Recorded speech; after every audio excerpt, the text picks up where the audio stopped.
হয় ডক্টর ইউনূসকে চাকরি ছাড়তে হবে অথবা সেনাপ্রধানকে বরখাস্ত করতে হবে। আপনারা তো কোনোটাই করেন নাই। অথবা আসিফ মাহমুদ সজীব ভুঁইয়ার আপনাদের বলতে হবে যে আপনারা এগুলি কি বলেন। পোলাপাইন হইছেন কতদিন, পোলাপাইন কতদিন থাকবে না প্রকাশ্যে বলেন। আমাদের সন্তান সময় হইলে কি উনি তো মন্ত্রী।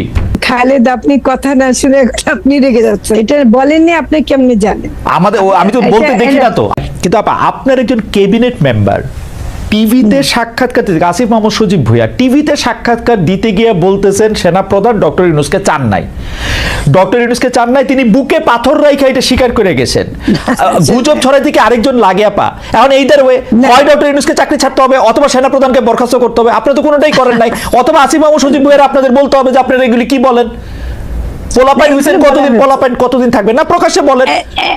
উনি তো মন্ত্রী এখন, উনি তো মন্ত্রী। আমাদের সন্তান সময় হইলে কি উনি তো মন্ত্রী। তো উনি যখন এটা প্রকাশ্যে বলেন, আপনি দুইজনের চাকরিতে রাখেন কেমনে? ইউনূস বা ওয়াকার সাহেব কারো তো চাকরি ছাড়তে হবে এই কথাটা মানলে। এই তো খালেদ, আপনি কথা না শুনে আপনি রেগে যাচ্ছেন। ব্যাপারটা হলো যে আসলে আসিফ মাহমুদ সজীব ভুঁইয়া যে কথাটা বলছে এটা আপনারা জেনেছেন যে অনেক সমালোচিত হয়েছে এবং এটা আমাদের ভিতরেও অনেক সমালোচনা হয়েছে, কারণ এই কথাটা আসলে সরকারের কথা না এবং সরকারের পক্ষ থেকে হয়ে সে বলেনি। সে তখন মানে তার পুরনো ভূমিকায় চলে গেছে হয়তো, সেজন্য বলেছে, কিন্তু এটা সরকারের কথা কোনো মতেই না। কাজে এটা রাখা না রাখা এবং তাকে বলা হয়েছে এগুলো মানে এই ধরনের কথাগুলো আসলে আমরা বিরত থাকব।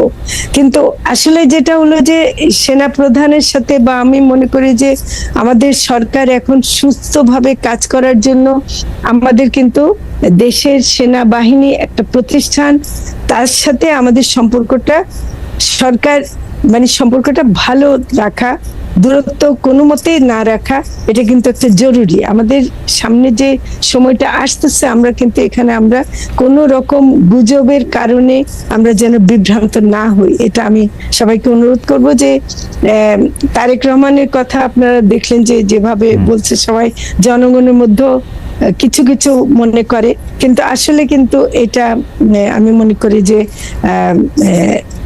এভাবে সেনা প্রধানকে ছোট করা বা সেনাবাহিনীকে ছোট করা, সেনাবাহিনীর ভূমিকাকে খাটো করে দেখা দেশের জন্য এটা ভালো না। আপা, ভারতীয় মিডিয়া বলি, আমাদের এখানকার অনেক আওয়ামী যারা বেনিফিশিয়ারি আছেন, যারা দেশের বাইরে আছেন, দেশের ভিতরে কেউ কেউ আছেন, তাদের মধ্যে থেকে অনেকের কথা বলি। কিন্তু আমাদের মানে আমি প্রসঙ্গটাই হয়তো তুলতাম না, কিন্তু আমাদের একজন ক্যাবিনেট মেম্বার যখন, একজন মন্ত্রী পদমর্যাদায় অধিষ্ঠিত একজন উপদেষ্টা যখন বলেন যে প্রধান উপদেষ্টা হিসেবে ডক্টর মোহাম্মদ ইউনূসকে, হ্যাঁ এইটা যখন বলেন, তখন সেনাবাহিনীর গাড়ি যদি ঢাকা শহর দিয়ে মুভ করে তখন গুজব ছড়াবে না। তো গুজব ছড়াবে কখন? এখন ঘটেছে যে প্রধান উপদেষ্টা আমাদেরকে বকে দিলেন যে আপনারা সাবধানে থাকবেন। তো উনি ওনার ক্যাবিনেট মেম্বারদের বলেন না কেন? না বলেছেন, এটা বলেননি, আপনি কেমনে জানেন? আমি তো বলতে দেখি না তো, আমি তো বলতে দেখি না ওনাকে কিছু। আপনি দেখেননি, কিন্তু আমি বলছি যে এটা বলা হয়েছে।